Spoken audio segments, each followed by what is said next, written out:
Times Square Church, we're so excited for all that God's doing with Connect Groups. As Stan mentioned, it's going to be an incredible time, so make sure you sign up and be a part of a community, because no one likes to do life alone. And today we're excited to be able to just take these next few minutes to lead into really a organic conversation of all the questions that you guys have asked. And so if you guys could help me introduce all the guests. And so when we say their name, if you could give them just a round of applause. Our first guest that we're going to be introducing today, you've seen him, and now we get the opportunity to have his wife on stage with us, and it's Pastor Patrick and Rosa Pierre. Come on, church, can you help us welcome them some more? There's some seats right here. Shortly following them, we have our very own Ricardo and Jeanette Sanchez coming out. You get to see him every week, and now we get to hear from his incredible wife as well. And then we're also excited to have up here with us Pastor Daniel DeCary and Cynthia with us, his incredible wife. We got a chance to hear about her, and now she gets to be with us as we jump into this incredible conversation. We're so grateful. Before we jump into really just some of these power pack kind of questions, we want to start off with some fun questions. So here's our first fun question. Don't be too scared. It's not scary. First one is, how long have you guys been married? 32 years. 32 years. Can we give it up? 32 That's years. amazing. 26. 26 years. 40. 40 years. Oh, we're in a treat today. We are in a treat today. My fun question to ask you guys is, if your marriage had a theme song, what would it be? Bonus points if you can sing it. All right. We knew you were going first. I don't know if I don't know if everybody would know this. George Jefferson. Oh, well, we're moving on up to the east side. All right, that's all you get. Do we get bonus points to you? You get bonus points. 5 bonus points to them. 5 there we points go. for the Sanchezes. Anybody else? I think we are inspired by our granddaughter, who's going to be 3 years old. And she keeps saying, let it go. Let it go. Can't hold back anymore. Bonus points. Bonus points. There it is. Da, da, da, da, da, da, da. It's impossible. 5 points. There it is. That is awesome. Can we give it up for them? That was incredible theme songs. Well, we're excited to be able to ask some of these questions that everybody has really voted for. So some of these. But wait a second. How long have you guys been married? Yes. All right.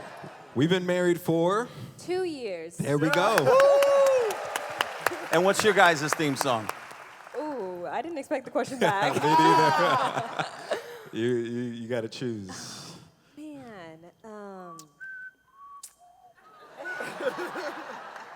I don't think we have enough skim in the game yet to get our theme song going there. You know, Just don't get bonus points. Yeah, no bonus we points just for don't us. get bonus points. Yeah. But we'll follow up at the end. We might get inspired by you guys. Well, we're excited to be able to just share just some of these questions, and our incredible congregation has asked some really strong questions, and so feel free to answer however, whenever. And the first question we would love to ask you guys is, how do you keep the romance and spark alive in your relationship after all these years?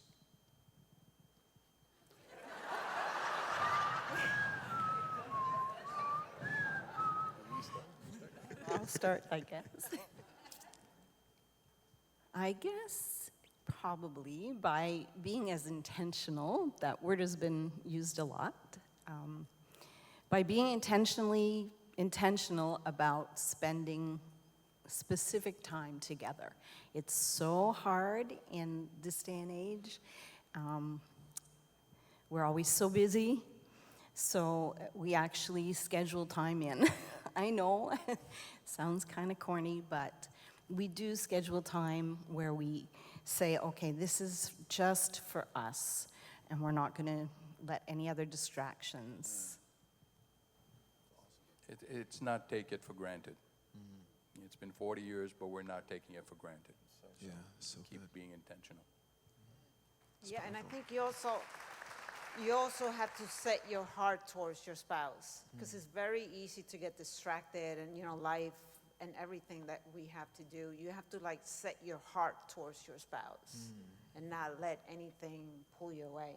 And you have to be, it's like a conscious, intentional effort that you have to make. And we like to travel, so, we are, we do things that we enjoy doing. Yeah. You guys have done some incredible things from some of the big adventures you guys have Yeah. taken. Do you mind sharing one of the big adventures that you guys have taken and being intentional? We've been skydiving, hang gliding, scuba diving, jet skiing. Wow. So, yeah. Talk about a hobby. That's That's a great, hobby. great round. We're going to go schedule skydiving next. I'm deathly afraid of heights. So good. Right. Second question that we got that got a lot of votes was, how do you deal with past transgression? Maybe before dating, maybe during marriage. Just how do you deal with it? I know Pastor Daniel, you were talking a little bit about it last night. But in your guys' own experience, how have you guys navigated that through your marriages? Oh, you're looking at me, Gio, so Oh, I'll yeah. jump in. I think it's important to acknowledge that the battleground is in the mind, and what you focus on is going to grow. And if there's been a transgression, and like Daniel had said, it's been forgiven, don't let it sit in your mind. And I have a friend who said, just picture a stop sign. When your mind wants to go there, picture a stop sign. If you've made a commitment and that marriage is moving forward, no matter how small or big the transgression is, move on and don't let your mind focus on it. Yeah, I heard a wise man say once, who preaches at Times Square Church. He's the pastor of Times Square Church. In our staff, and it's really applicable for us in that there'll always be those voices. There'll always be those voices and those thoughts. But as long as those voices and those thoughts are behind you, if they're in front of you, then you have to deal with those things, or even if they're alongside you. But there'll always be those thoughts and memories, but the word says to take every thought captive to the obedience of Christ. And sometimes it's not necessarily that spiritual. Sometimes it's more practical, I think, right, baby, than spiritual. But for me, it's like, there'll always be, man, she did that, so she means this. She did this, so she means that. And those things start playing in your head, man. But as long as those voices are behind. So good. You're looking at me. I agree. We have to deal with stuff, and we've got to allow God to touch things, but we've got to come into agreement with the Lord. I heard this said, we don't heal to forgive. We forgive to heal. So if you're waiting to just be healed, you need to believe God and go with God, agree with God. If he says that we're to forgive just as we've been forgiven, the moment we agree with God and go with God and acknowledge what God says and choose in faith to forgive, not by feeling. This walk is not by feeling, but by faith.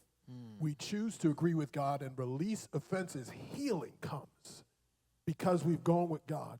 I think of the lepers when Jesus said, go wash, right? And they went and washed, and they did what he said, and they were healed, right? And they came back and gave God thanks. And so if we deal with stuff and don't let it fester, or like Pastor said, zero out our accounts, then, my goodness, yeah, those thoughts will come, but then we keep forgiving, we keep releasing, we keep, I like what Pastor Bradley Trask shared on Tuesday when he talked about how Peter said, should we forgive 7 times 7? And he said, no, 70 times 7. In other words, and then he said, he thinks that the forgiveness is not for all these different offenses. No, it's for the same offense that keeps coming back and replaying your mind. Even if it comes back 490 times, you've given it to God. It's under the blood. Don't allow the enemy to revisit that thing again. So powerful. Good.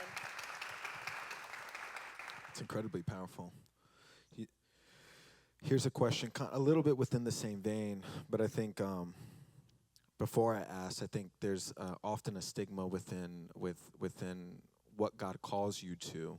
Often that there are boundaries that are able to get blown by because there's a calling on your life, or there's a decree by God saying, God, hey, I'm using you for this. I'm using you for this, and I think throughout the years we've seen many great people fall because of it. This question here is within that same vein of what are some non-negotiables you have within your marriage to protect and build a long-lasting covenant on top of here's the call that God's given you, but how do you protect that? I think even in what we see with the next generation, oftentimes boundaries are being blown by just because the call is so big. And they're like, well, God's calling me, God's calling me, God's calling me. But the reality is no, there's still healthy boundaries and limitations that God is calling within it. How have you guys navigated this throughout the years that you guys have been together and living out what God's called you to do? I just believe that my first calling is to her. That's my first calling. It's my marriage. That's my first calling. And so we've always, with the pressure of ministry, we felt our marriage was number one, our children were number two, ministry came after. And so because of that, we've protected our marriage, protected our family, tried to protect from the pressure of ministry. But always remember that that's the point. If our marriage is not healthy, it's not going well, everything else doesn't matter after that.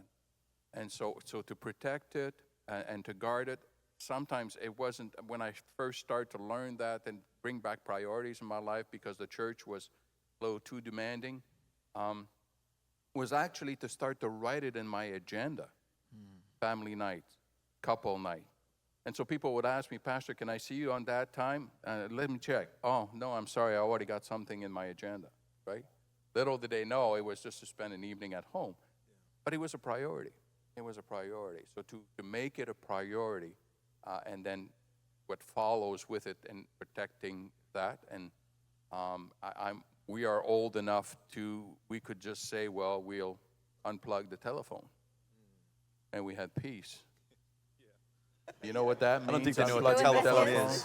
What a telephone is. So it's you have to be very, like Cynthia was saying, you have to be intentional. Yes, it was very much a non-negotiable for us. In other words, there was no discussion. Our marriage was first, our children were second, and then ministry and whatever all that entailed, and it entailed a lot, and a lot of sacrifice. It was still non-negotiable. That was not ever going to change. Gio and Sammy, I think even from the very beginning, I had the opportunity to go on tour early on in our marriage. First, let me say this. Marry the right woman. Marry the right man. Yeah. Like, have like-minded understanding that ministry is spelled hard work. It's work in itself. So for us, we immediately went to a counselor before we got really crazy busy and just worked on ourselves. And so we planned a route before we set sail. So in saying that, I've always had this saying alongside of what these two are saying, in that I refuse to win the world to Jesus and lose my family. My priority is my family. I'm not winning the world, I'm winning them. And then there's some simple things. Whenever I walk off a stage, I don't care where I'm at. I could be in the White House, I could be in the poorhouse. I'm always kissing her. I'm always hugging her. I'm always, get emotional, man.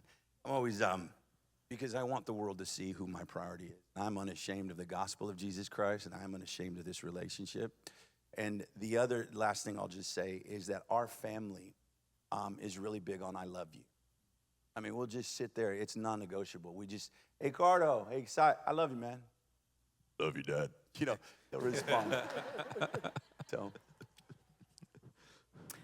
I'm going to jump in and address one thing because you said what are the non-negotiables, and I know everyone's picture looks a little bit different, but I'll just say in today's world, accountability. Social media is a big deal, and being accountable to each other. And I know as women, a lot of times we're the watchdogs for our home, so if you ever hear barking, it's me protecting my home. But being accountable to each other and being open and having access into each other's accounts and who you're talking to and You don't go to lunch with the opposite sex, and you're protecting your emotional conversations with people. And just real practical things like that for us are non-negotiable. Yeah. You hit it on the head. That was going to be my next practical. Can we give it up? That was incredible.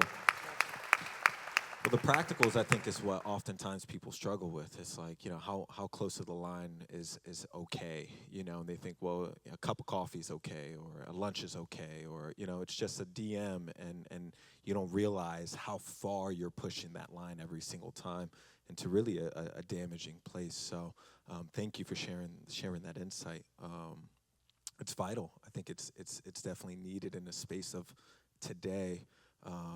With healthy boundaries, So, is there anything you guys want to add on top of that? No. Oh, it's like, if you play with fire, you're going to get burned. So, if you don't want to get burned, just do what's right. And it's like, and I think you have to be intentional in staying in the Word of God, because it challenges your sinful nature that we all have. Yeah. So stay in the Word of God. So it's constantly challenging those areas in our lives that we sometimes are blind to, and stay on straight and narrow. Yeah, it's incredible. I just to add, I think a little bit to, you had said just that comment, we figured out a route before we set sail. All of these have been topic of conversations for you guys from the very beginning, it seems like before, as you guys are dating and as you guys are planning for the next season of your life, it seems like this was a healthy, really just one of the most important conversations. And if you guys, how important is it to have these kind of conversations beforehand before you get into the actual relationship? Most people think it's better to have it after for some reason. Like, oh, we're not official yet, so it's not really prevalent or needed. How important do you guys think it is to have these kind of conversations beforehand in order to protect yourself long-term wise? Anybody? Everyone's looking at me. I think communication is vital. And I think also, it's important to note you can have the communication, you can have the conversation, and then life happens and it gets busy and it's crazy and it's not what you expected. And always coming back, I think you said it, Rosa, being centered to what the purpose is. And if you're both like-minded and the purpose is the same, you might have to make some hard decisions, and that might mean we don't go here, we don't get to participate in this, we don't do this deal that means X amount of money. But at the end of the day, I don't think I've seen anybody at the end of their life turn around and regret it. And so I think the communication and the conversation is vital. And, a side note, I'm the structured and he's the non-structured in your example earlier. I don't know if that's shocking to anybody or not. And so learning to, my saying is the flexible shall not be broken. I'm an A, and so I make a plan. And, our first vacation we went on, I have we get up at 7, we go here, by 8:15 we're here, and he's like, are you out of your mind? Man, come on. So being able to flex with each other in life seasons is super important, and being able to just get a gauge on each other's hearts. But back to the original conversation, communication is vital. Yeah, and I think even more so with two different types of personalities, it's even more key. I mean, no matter what you do in business, you have to have a plan. You don't have a plan, you're 1 degree off. You're going to end up in South Africa. And you want to go far, it's not going to happen. And so for us, it's constant communication and butting heads, but working through that with love and with kindness and gentleness. And sometimes I'm a knucklehead, and I'm just stubborn, and I won't, because she's never stubborn. She's beautiful.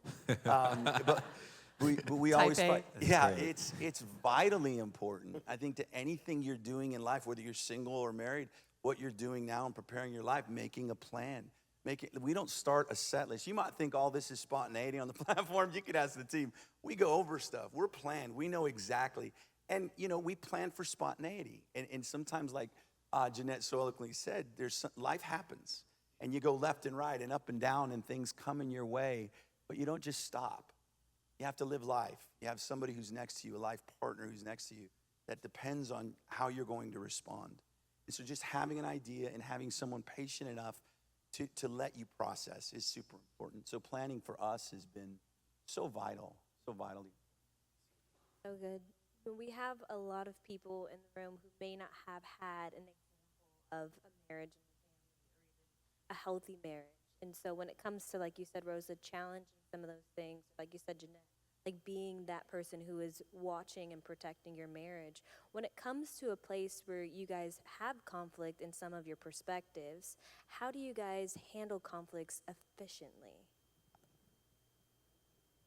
I think with respect, like I think Pastor Daniel shared on yesterday, this is a man of God and God made in God's image, so I need to treat him with respect, regardless of how he may have done something that's, made me angry, but I need to. Never you. So I need to, and also the same way you want to be treated, treat the other person. So when we are, have a disagreement, we speak in respect. The same way I want to be spoken to, that's the way I'm going to speak to him. And sometimes it's like, let the temperature cool down before you address whatever it is, and then just, hey, you did this, and it made me feel this way. Yeah. Like practically, so you're sharing what the person did, how it made you feel, so that they understand. Because we come into marriage, and we all have different backgrounds and experiences and personality, and as you're walking together, you're learning about each other, and experiences that we've had in life that sometimes gets triggered, and you don't even know it's in you, and so you're learning about yourself, and you're learning about your spouse, and then how to speak to them so that they don't get triggered in that area because of whatever happens as they were children. So it's like you're learning about yourself in the process too. I love that, because a lot of people say, if you don't fight, you're good. Oh, that's no. a great relationship. No, that's that's a not great reality. marriage. And that's the thing. It's not reality. The Yeah. reality is there are some triggers. There are some things that people don't even realize within themselves, and it's not until they're in a relationship that those things start to come to light. Yes. And We had a spouse tell us, I thought I was a nice person until I got married. It's like, before we got married, I was such I a didn't nice have all these problems. And suddenly you came into you've got to be the problem. You're the only new addition here. You must be the problem. anyone else have some insight Well, on efficient conflict? I think it's important after we've been together 40 years, relationships are fluid. We're constantly changing. We're constantly growing, hopefully, and becoming, people that we want to be. So even in conflict, sometimes what worked at one point in the relationship isn't working anymore, and so you need to be flexible and understand how to listen to the other person and give them respect, and also work through that conflict in a way that is working for you now. We had conflicts early on in our marriage that have been dealt with long ago, but then other things come up through the years as you have a family and different things, and so you have to learn how to be flexible and deal with that conflict in perhaps a different way than you never did before. And that's hard sometimes because we get set in the way we want to, finish it up or deal with it, and it doesn't always work. Well, one of the things that we do, I know she's a woman of prayer. She prays. She hears God's voice. And when God speaks to her, she will obey. I know that. She knows I pray and I hear God's voice. And when God says, I will obey. So when we have a conflict, sometimes we'll stop and we'll each go in prayer. And I will be praying, Lord, would you please show her?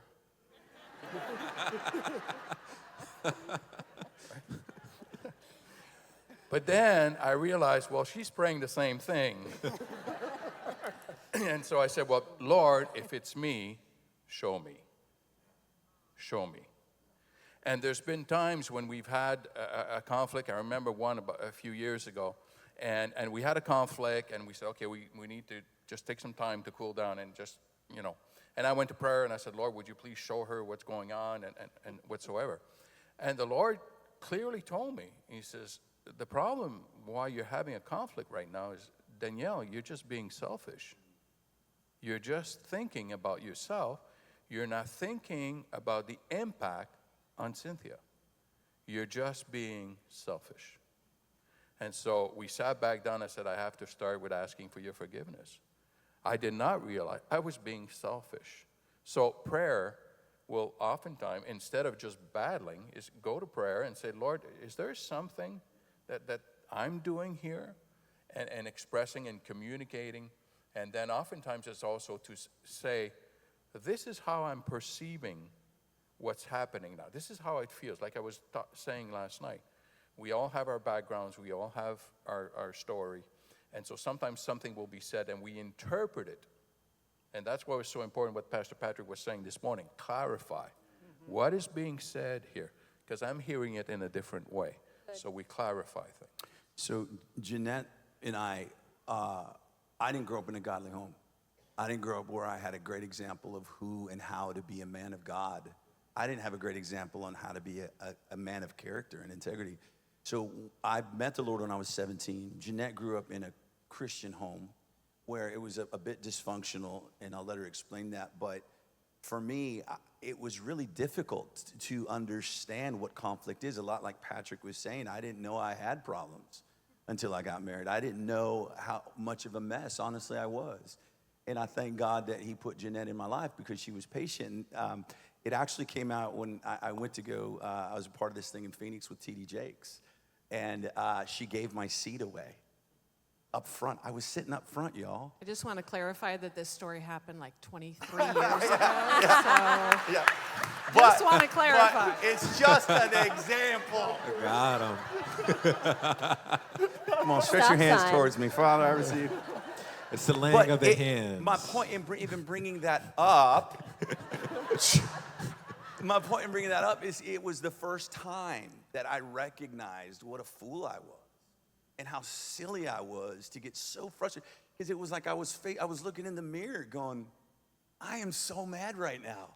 And it was at that point where I slowly began to recognize and look inside myself and go, and it was a process, and that's what it took. So, I was around men of God, thank the Lord. I was around couples of God. It's important who we hung around with, who had a say into our marriage, who had a say into my life. It was important that I watched, healthy things, that I heard healthy things. But that was the beginning of it, and God really, we're still developing, man, as you can tell. Yeah. I'm not perfect, but baby, want to elaborate? I'll just jump in and say nothing will mature you like at the institution of marriage. And if you don't commit to the process of individually growing, you will grow apart because we all come in with baggage and dysfunction. And my dysfunction, I thought it wasn't dysfunction because I did grow up in a Christian home, but we didn't learn how to communicate. We didn't learn how to fight fair. We didn't learn how it was healthy to have conversation. We would blow up and walk away and say things that left a lasting impact that people still hear that were hurtful. And so the process of healing yourself is really important, and getting off of that emotion commotion where you don't know how to express yourself, you don't know how to deal with your anger, you don't know how to fight fair. And so I would just say commit to maturing individually so that you can be strong together. I love that. It's a growing. And see, I want to speak because there's a lot of single people in the building as well who may have the wrong interpretation where marriage is the final. Marriage, when you get to marriage, you're fixed, And so I love how you really highlighted that because, it's a journey and it's a commitment to growth. And so thank you for just that insight. That was awesome. Even just to piggyback a little bit on that, you were mentioning just how important it is for the individual person to be able to really take note and begin to work. In a marriage, I guess the big question is, say this work hasn't been done. Whose responsibility is it to take the ownership of that? And how do you help your spouse in that? I know for us in our own journey, we did a lot of counseling before we got married, and I did an individual counseling. We also did 2 years of long distance, so that helped a lot too. Yeah, that did help a lot.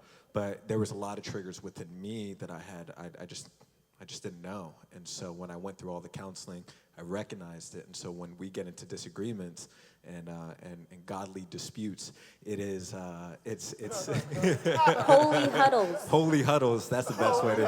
When we get in our holy huddles, I'm able to recognize, okay, hey, here's my trigger. But that's I think internally that's my responsibility to be able to recognize it. And as my wife, what she does is she just begins to pray for me. And it's not something I put on her, but it's something that the Lord just continues to work through me. How do you navigate that, I guess, for those that haven't learned those skill sets? Or what are some proper first steps to being able to do those things together in a healthy way? I think you have to take responsibility. Depending on your background, depending what you grew up with, you have to take responsibility that this is my story. I grew up with an alcoholic father. So I had all kinds of wounds. I got saved, I was 22. I came out of the world. And so I had to face things that I did not want to face in me. Was having to do that because she was part of my life and I could see the pain that it was causing her. And I said, no, I've got to deal with that. I strongly believe that God gives us a mission in bringing healing in each other. So that one another, we become a tool of healing for the other. So I know that being with her, God has used her to bring a lot of healing in my life. I had to take responsibility to enter that journey. But God has used her because she knows my story. So there's things that she will say, there's things that she will do, and it's just those triggers. She knows exactly what the wound is, right? So she knew coming here this weekend, I was nervous. I was not confident. So she kept putting words of encouragement all week. So good. This is going to be good. This is going to be good. good. All week. So to understand, and I have a mission for her. I know, because I know her story. And so to complete each other and to bring healing to each other, be an instrument in God's hand to bring healing to each other. And then we can grow even closer. So good. That actually leads us into a next question here is, say you're someone who's working on yourself or you're kind of reflecting on some things internally. The question we have is, when you have a bad day, how to not impact the people you love when you go home. So this has nothing to do with your spouse. This is all just what you and God are working out. How do you not let that affect your spouse? I say, I need a rose a day. I I love need that. rose a time, and that means I can't engage right now. I just need, I And need how me important time. do you think that time is, even while you are married, to have? Oh, it's very important. Like, one of the things that was mentioned today was, it's what fills us. Some people get filled by being around a lot of people. Others, they need alone time. I need alone time to fill my cup. And even away from him. And he also needs time away from me. I mean, Listen, keep it I'm real. awesome. No, just kidding. he also needs his time away from me. So we just voice that and we respect that. That, you know what, I've had too much going on and I just need to like shut down and just give me a few hours to just disengage, and when I'm ready, we'll engage again. And we both respect that. Yeah, and we had to learn that, about each other. And this is what we've been talking. One of the themes of this conference has been the importance about learning about yourself and about the people that God has placed in your path in a relationship, studying them, getting to know them. And so we've had to learn that about ourselves. And Galatians, I quoted it earlier again, Galatians 6:5 says, we're all responsible for our own behavior. Yeah, that's right. Right? So you, to a certain extent, know things about yourself. You know what's going to trigger you. If you've had a rough day, then it's important to decompress before engaging. But as a spouse or as someone else in the relationship, it's also important to recognize when your spouse or when your significant other or your friend is having a bad day. and give them that space to decompress. Don't be quick to speak, be slow to speak, slow to anger. What's wrong? What's wrong? What's going on? You know, and you're pressing them, and they're pressing them, and you're pressing them, and then they need that time to process. And so suddenly they get pressed to a point where, I don't know, listen, leave me alone, you know, and they end up saying something they don't really mean. But if we have failed to recognize where they're at and what's going on with them, we're not reading their body language, we're not reading the things we talked about earlier, then we can, by mistake, push their button or push them over the edge. But we also ourselves have a responsibility to take time to decompress. If I've had a rough day, I'm on the way home, I'll pull over to the side of the road, or before even getting in the house, I'll pray and give the day to God. And say, Lord, take this, help me. Or when I come in the house, I'll say, honey, you know what? I need a half hour to just kind of decompress. And I'm taking responsibility for my own behavior so I don't get in the flesh and react towards her. Does that make sense? Yeah. I hope that makes sense. So good. Back in the day when the boys were younger, we're empty nesters now. They're now the ages between 21 and 24. Back in the day when they were 5, 4, 3, 6 to 10, I would come home, and the first thing that I would do is, before I got out of the car, I read it somewhere, is just to tell myself, I did a lot today, just mentally, before God in prayer maybe. I did a lot today, a lot of things were important, but what I'm about to do, getting out of this car, is the most important thing. It's why I just did what I did. Good. So Ricardo, mentally be ready, because pay attention to those children, pay attention to your wife, and she's got a lot of words that have been built up, and I spent all my words already. And even last night, what? Is that good? Did I say something good? That's good. Okay, good. Hey, Yeah. all right. Happens every once in a while. I think there was a study that measured the number of words that men said versus women, and it was like 3 got it. times the actual. Yeah, and even last night, well, I'll say this. Sunday, we had 2 services. We had a Spanish service Sunday night. Monday, I think I was off. It was a blur.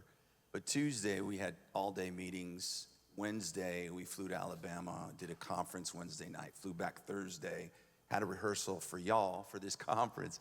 Thursday, Friday, we started service. And this morning, we woke up, as you can hear my voice. So it's been bananas. But last night, I come home, and she's like, should I wait? I'm like, thank you, baby.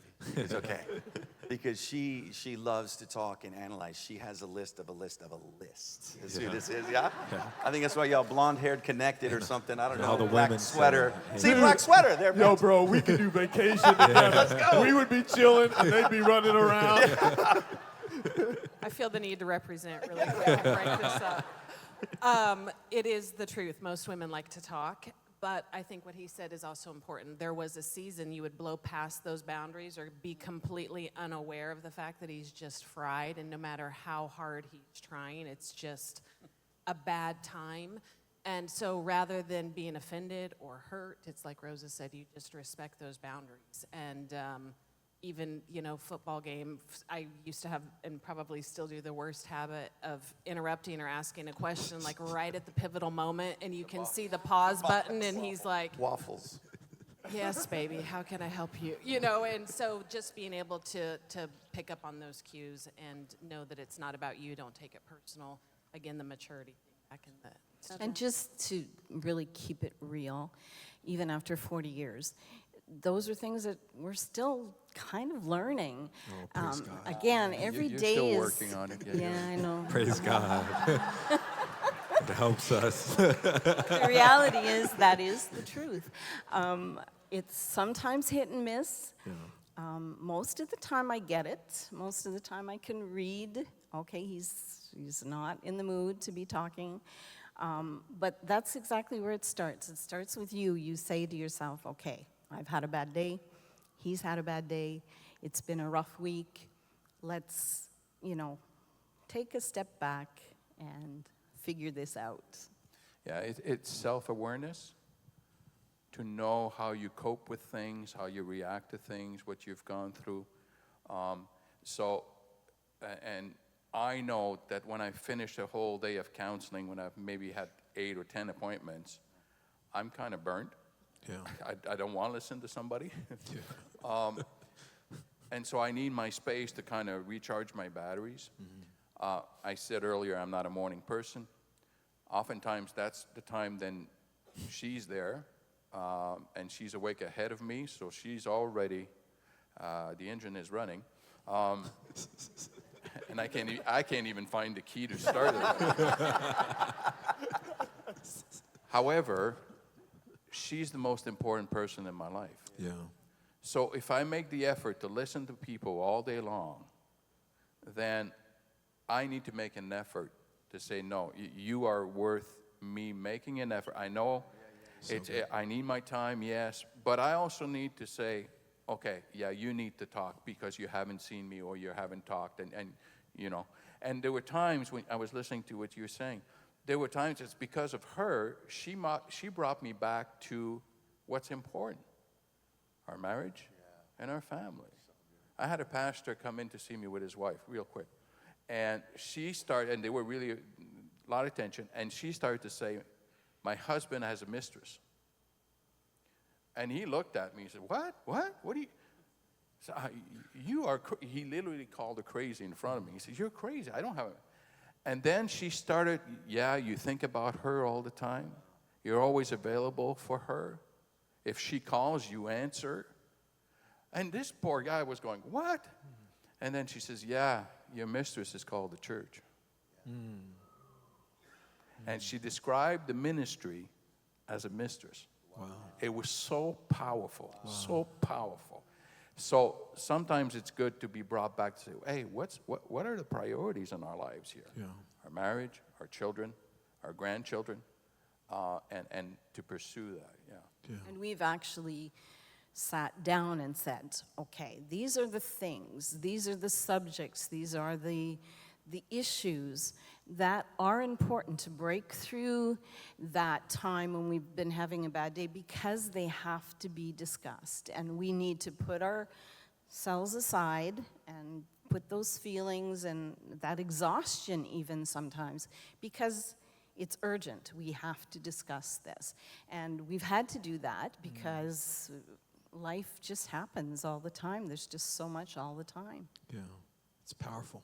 Thank you, guys. As we're getting ready to come to a close here, we want to end in just one final question. And this is geared towards all of those that are single, as we really covered a lot. What do you do to stay hopeful in singleness if you've been kind of really in the waiting period, believing for a spouse or just a relationship? How do you stay hopeful? And what do you do in preparation for it in order to prepare for what God will one day do? That's my last question.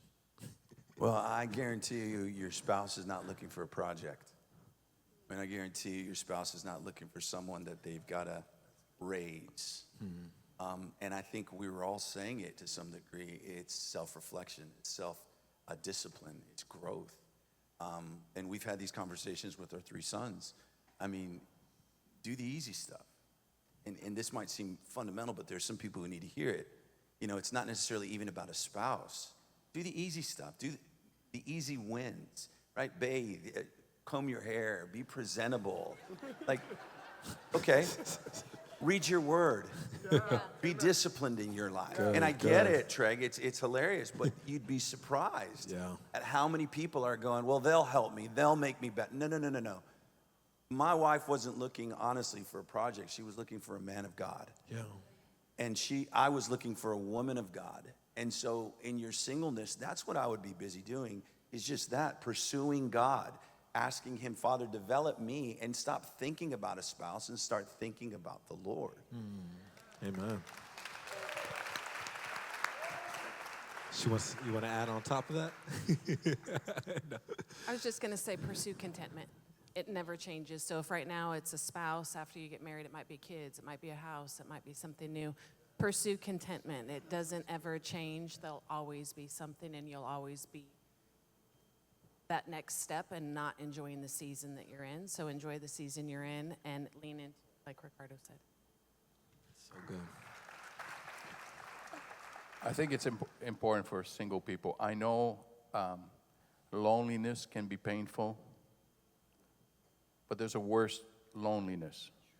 It's when you're married and you feel lonely. So you cannot find your sense of fulfillment in marriage because just getting married not to be alone, you can be very lonely. And so it's, I think, what Ricardo was saying, see God, work on yourself, and then trust God. And don't accept anything just not to be alone. No, there's worse loneliness than what you might be going through as a single person. Pastor, how old were you when you all got married? How old? I was 23. 23. She was 5. That's 40 years right there. I just want to say, I want to ask you too, Pastor Patrick, but I was 30. So I had lived through my 20s and not found my spouse. But I knew there was development that still needed to happen within me. How old were y'all? 25. 26. 26. There you go. Yeah. And I think also sometimes people think that getting married is going to make them happy. And the thing is, you have to be content in yourself, walk in Christ. And it's like not expecting, because then when you get married, if that's the expectation, this person's going to make me happy, then I start putting that pressure on him, make me happy, do this. God's If you do- size. Yeah. God's size. expectations, Expectations. on someone else to make you happy, and they can't do it. And then marriages fall apart because of that, because you're expecting, he's going to make me happy. He's going to do everything I want. And in reality, God didn't create marriage for that. Yeah. So in your singleness, learn to enjoy life, not looking for a person to make you happy because they can't. And you cannot make a person happy. Only God can. So Good. so learn, and even sometimes we have to surrender that to the Lord. We never had kids, and we had to surrender that to the Lord. So if this is something that you long for, say, Lord, here, I give you my singleness. If you want me to be single the rest of my life, make me happy. Make me content in that state where I will give you honor and serve you for the rest of my life if that's what you call me to do. And if you want me to get married, then find the person for me. But I think sometimes we have to hold our hands open to the Lord for the things that we really want. And God's saying, open your hands, give it to me. Just like he did with Abraham. Give me your son. He gave him a promise, and Abraham had to surrender that promise to the Lord. So that promise did not become an idol in his life. And sometimes we have to do that when we want something really bad. God said, open your hands, give it to me. So good. And trust me with whatever it is that I have for your life. Yeah. God-sized expectations. Wow, that's a word. Well, church, if you guys got some incredible wisdom or blessing, could you guys just give it a round of applause for all of those that are here? Amazing. We're so grateful for all the years of trials and wisdoms you guys went through, so we don't have to. You know? But just a moment, Pastor Patrick is going to go ahead and lead us out in prayer, and I believe some announcements. But one more time, can we give it up for all of them, for all that they've done and shared?